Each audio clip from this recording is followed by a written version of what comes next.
Good morning, Jonathan. How are Morning, you? Ida. Good, thanks. How are you? Very good. Really glad to be talking to you. Are you in Joburg or? Yes, I'm in Johannesburg. Yeah, great. So I'm really looking forward to talking to you about sustainable finance from a South African and maybe greater African continent perspective. But a Very focus, excited. Very excited for the conversation. yeah, great. Um, so first, you've had a really interesting career, and maybe very quickly you could give us a bit of information about starting out in the central bank, going on to Nedbank, and then starting your own firm. So yeah, it's been a bit of a colorful career, but I think it's all sort of come together as I'm starting my own. Well, I'm not starting. I've been in practice now on my own for just over 5 years. So I started off as Deputy General Counsel at the Central Bank, South African Reserve Bank, where I also headed up the Monetary and Financial Law Department. And amongst my multiple responsibilities there were looking at payment systems regulation, financial markets, taking custody of the central bank suite of global custody agreements, some of the derivative arrangements they had in place, and also representing the banks in regional fora, such as the SADC, the Southern African Development Community, central banks, legal and governance committees. And then thereafter, I joined an organization called Bank South Africa, which is the largest payment systems operator on the continent. And I was general counsel there for a number of years.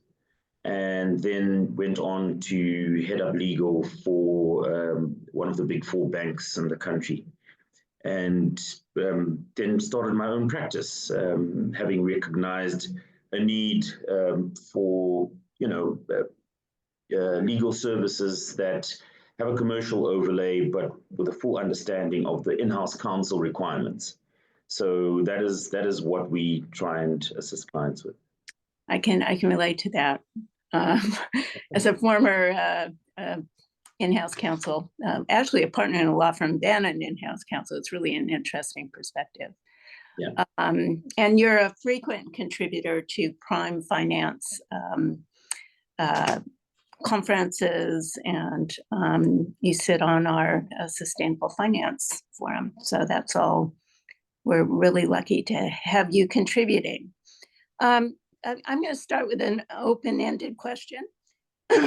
What are the key issues around sustainable finance in South Africa, and to the extent you want to, on the continent of Africa more generally?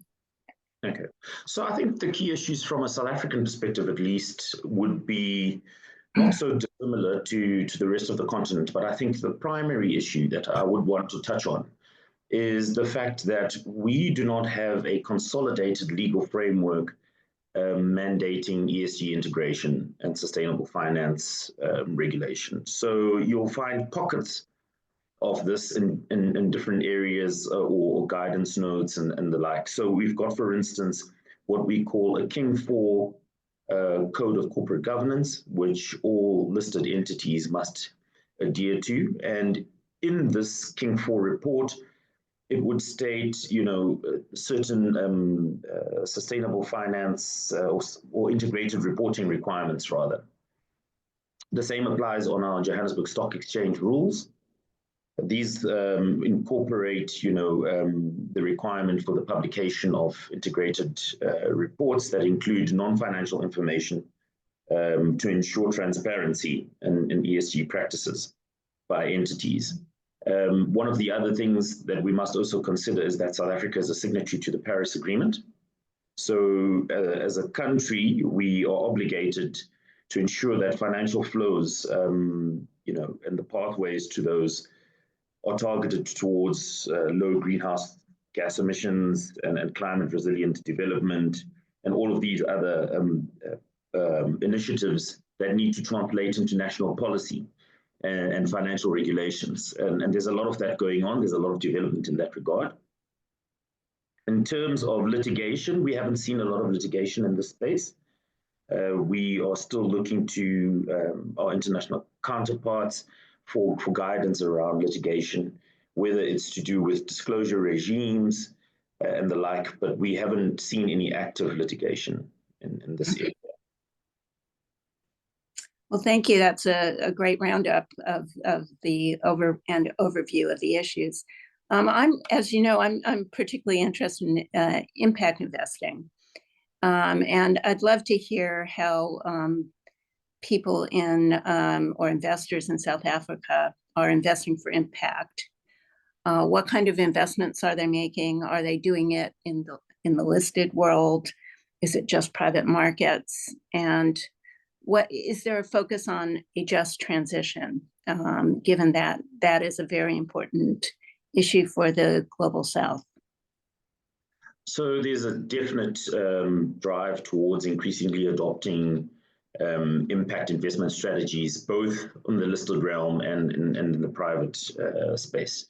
So, socially responsible investing is kind of a buzz term at the moment in South Africa, and I suppose in many other parts of the world. Key areas would be areas such as renewable energy investments, microfinance. I'll touch on these a bit more: affordable housing, sustainable agriculture, education, healthcare. You may or may not be aware that 70% of South Africa's energy production is heavily reliant on coal.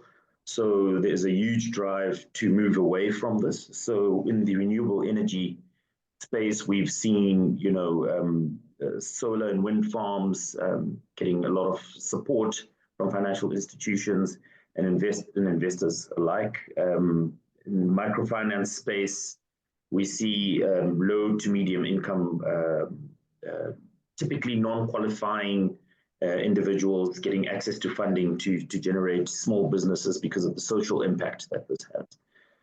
We also see this in sustainable farming practices that are being funded, education, technology, and healthcare. So those are kind of the key sectors where impact investing is taking place. And then you asked about just transition. This is also increasingly becoming integrated into these strategies. I think a big part of the frameworks that we've adopted locally would be your sort of principles for responsible investment, which guide on climate change and just transition. These would obviously provide local investors with actionable insights on how to align their portfolios with social and environmental impact sort of investment. So we've seen institutions like the climate investment funds also advocating for embedding these principles into investment decisions.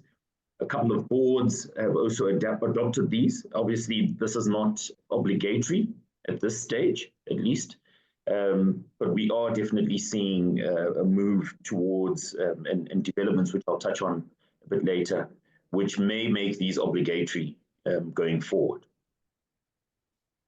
And with 70% of energy being generated by coal, obviously, a transition to cleaner energy sources will really change the landscape, change jobs, change infrastructure. Is there investment in that transition?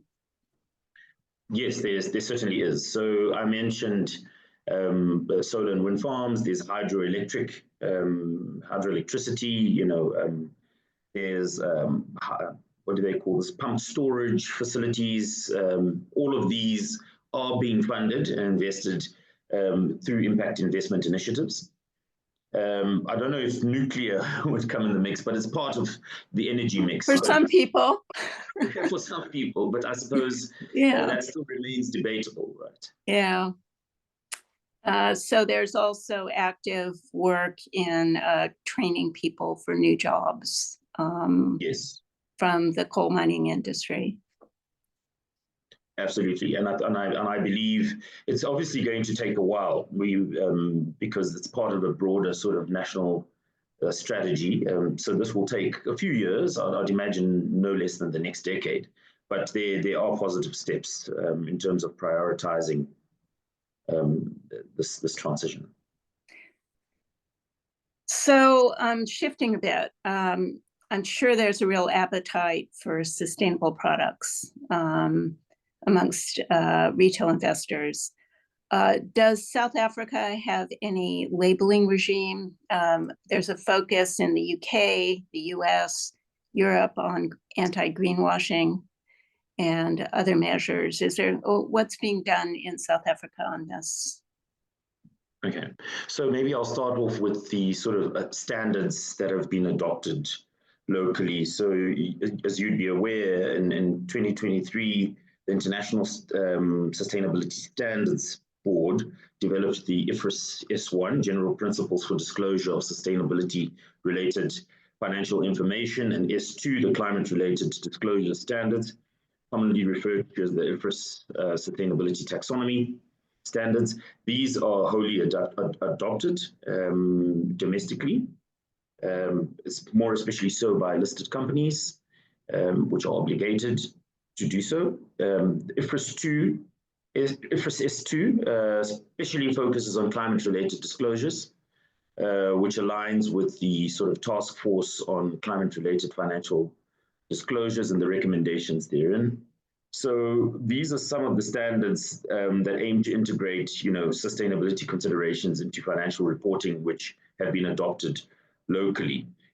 Our Companies and Intellectual Properties Commission has also incorporated a disclosure module, encouraging companies to voluntarily submit ESG reports. So this was incorporated in October last year, October of 2024. And this sort of what we call it the CIPC taxonomy, was quite a groundbreaking move, because I actually believe we're one of the first countries where we've incorporated sustainability disclosure modules into this kind of taxonomy. So this sort of enables a more streamlined, accurate, and transparent approach to sustainability reporting and sets a benchmark for regulatory frameworks, going forward. Now, this is still on a voluntary basis at this stage, but I am aware that there is a move to position this to become sort of by way of an amendment to the Companies Act. So there's a specific look at Section 29 of our Companies Act that addresses this, which will be amended in future to make sustainability disclosures fully mandatory. So I think that's a big step locally. We also have, from a South African Reserve Bank central banking perspective, they are busy developing a ESG disclosure framework for financial services organizations.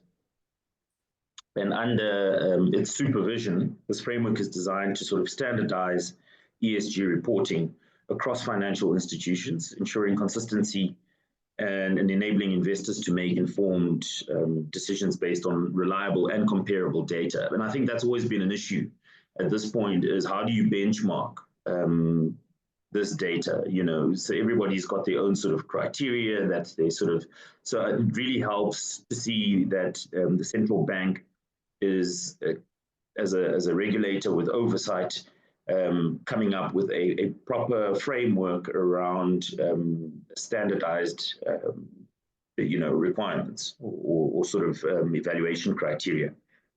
And then lastly, our stock exchange, the Johannesburg Stock Exchange, is developing sustainability disclosure guidance on climate disclosure, specifically tailored to the South African context.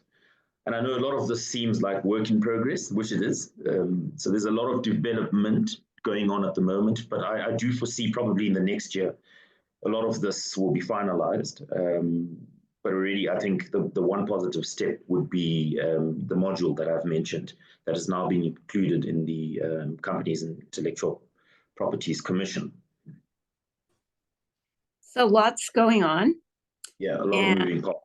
Yeah, so maybe the next question is a good follow-on, which is, what do you see as the future of ESG and sustainability in South Africa and on the African continent. I mean, there's been a lot of noise around ESG as a term, but sustainable investing seems to be here to stay.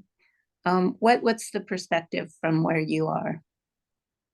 So from a South African perspective, I think the roadmap is quite clear that it's here to stay. There will be a lot more codification around standards, frameworks, and evaluation criteria. We've seen already some positive moves from the regulators, both financial and non-financial actors. And from a continental perspective, the African Union has sort of introduced a green recovery action plan to support, sustainable recovery on the continent. And sort of this plan, although it's quite high level when I read it, it speaks to, the objectives under the SDG 2030, and there's a whole agenda 2063, and how they can integrate this towards realizing the goals of the Paris Agreement. But I would caution that there's still relatively low regional integration around this. So there's kind of a siloed approach to sustainability and ESG on the continent.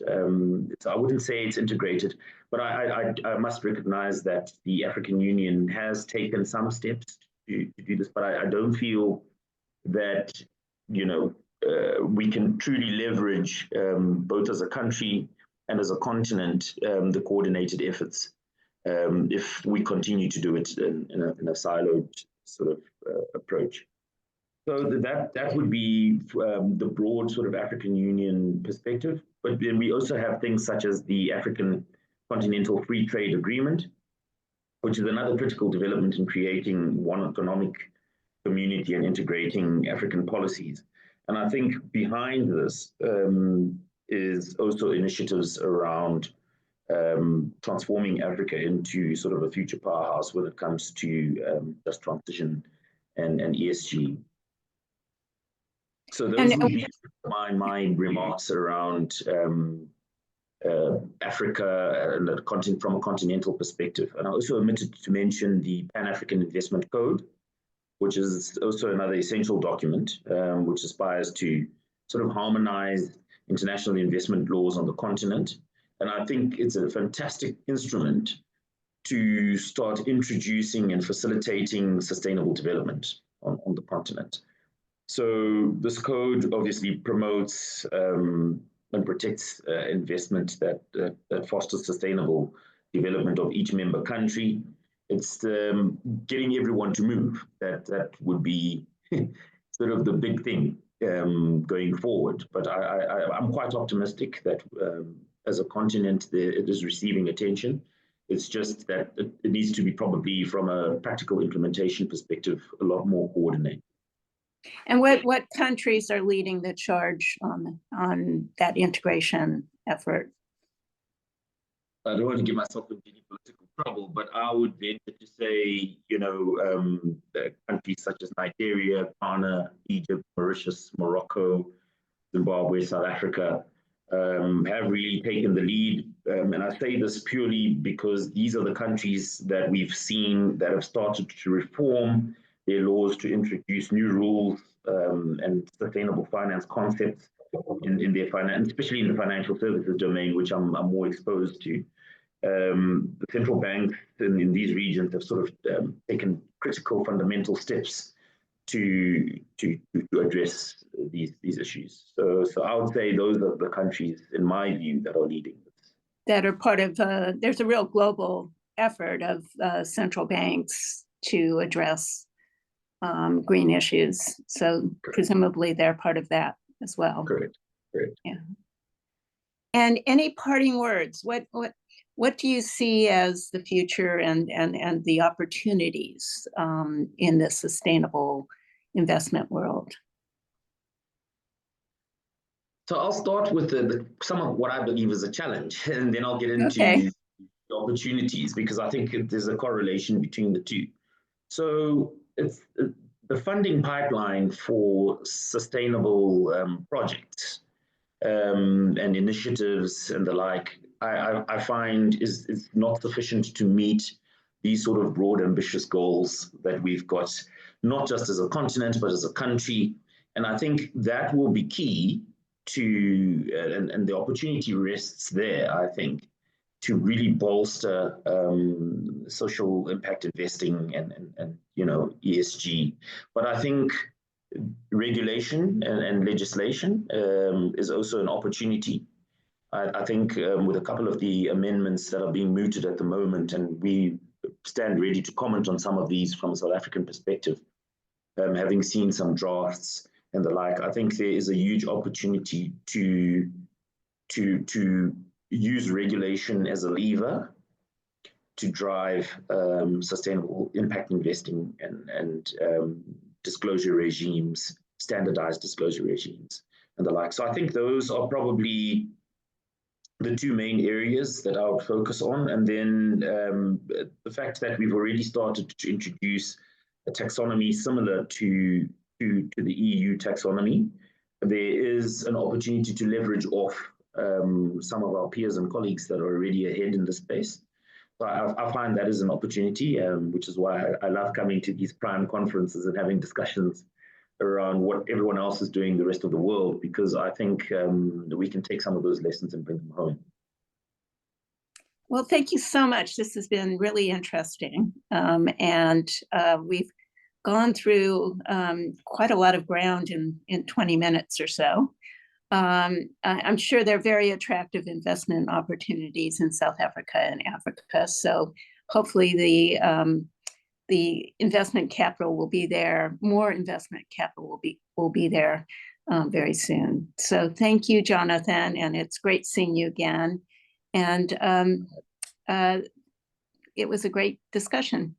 Yes, a great discussion. I really enjoyed it. I wish we had more time, but unfortunately, we tried to cram as much as we could in 20 minutes, but thank you. Next conference. See you then.